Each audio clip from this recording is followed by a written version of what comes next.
अरे इतना परेशान क्यों हो, गुस्सा क्यों हो, दुखी क्यों हो? अगर बार काउंसिल ने अपनी एनरोलमेंट फीस 22,500 कर दी है तो ये भी तो सोचो कि क्यों करी उन्होंने इतनी फीस। लाइक 750 रुपीज थी ना, तो 22,500 करने की जरूरत क्यों पड़ी? ये सब मैं नहीं बोल रहा, या फिर ये क्वेश्चन मैं नहीं पूछ रहा, ये बार काउंसिल ऑफ इंडिया ने अपने the draft advocates amendment bill 2026 में ये सब चीजें प्रपोज करी हैं और रीजन बताया है कि क्यों उन्होंने ये जो एनरोलमेंट फीस है 750 से 22,500 करी है। Bar council of India region ये देता है कि ताकि इस फीस से कलेक्शन ऑफ फंड हो पाए, जिससे इंश्योरेंस सर्विसेज प्रोवाइड कर सके हम एडवोकेट्स को, पेंशन सर्विसेज प्रोवाइड कर सके हम एडवोकेट्स को, medical release, social security, financial assistance, support for advocates with disabilities and welfare of dependents. सिर्फ यही नहीं, उस प्रपोज अमेंडमेंट में ये भी बोला है कि जो स्टेट बार काउंसिल है या फिर बार काउंसिल ऑफ इंडिया है, ये प्रोफेशनल डेवलपमेंट प्रोग्राम्स करेंगे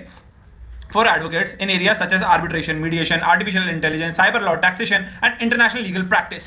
So if you are confused कि ये अमेंडमेंट कहाँ लाने की बात हो रही है, so ये अमेंडमेंट एडवोकेट्स एक्ट 1961 के अंदर लाने की बात हो रही है, जो एडवोकेट्स के कंडक्ट, सर्विसेज, उनके एथिक्स को गवर्न करता है, रेगुलेट करता है। पर अब ये क्वेश्चन आता है कि ये जो बार काउंसिल और स्टेट बार काउंसिल ने जो ये रीजनिंग दी है कि इस वजह से हम जो है एनरोलमेंट फीस बढ़ाना चाहते हैं, क्या ये रीजनेबल है, क्या ये वैलिड है? That's where the Supreme Court of India steps in and states that no, it is not a valid or reasonable justification कि आप एडवोकेट से एनरोलमेंट फीस के नाम पर इतना चार्जेस लें। I am talking about the judgement of Gaurav Kumar versus union of India. इस case में पता चलता है कि स्टेट बार काउंसिल ने बिना किसी सजेशन के, बिना किसी रूल के, बिना किसी लॉ के, बिना किसी गाइडलाइंस के ये सब ऑलरेडी कर रहे थे, ये नॉर्मल था एंड कैंडिडेट्स एंड जिन लोगों को इनरोल करवाना था वो पेमेंट कर रहे थे। लेकिन इस केस में सुप्रीम कोर्ट ऑफ इंडिया कहती है कि आप ऐसा नहीं कर सकते because there is already an act which is called the advocates welfare act 2001, जो इसी चीज़ के लिए बना है, आपके फंड्स कलेक्ट करने के लिए बना है, आपको एडवोकेट्स को जो भी वेलफेयर प्रोवाइड करना है वो इसी चीज़ के लिए बना है। सुप्रीम कोर्ट ने स्ट्रिक्टली बोला कि इससे आर्टिकल 14 का वायलेशन है, आर्टिकल 19(1)G का वायलेशन है और section 24(1)F of the advocates act 1961 का वायलेशन है, जो एनरोलमेंट फीस के बारे में बताता है।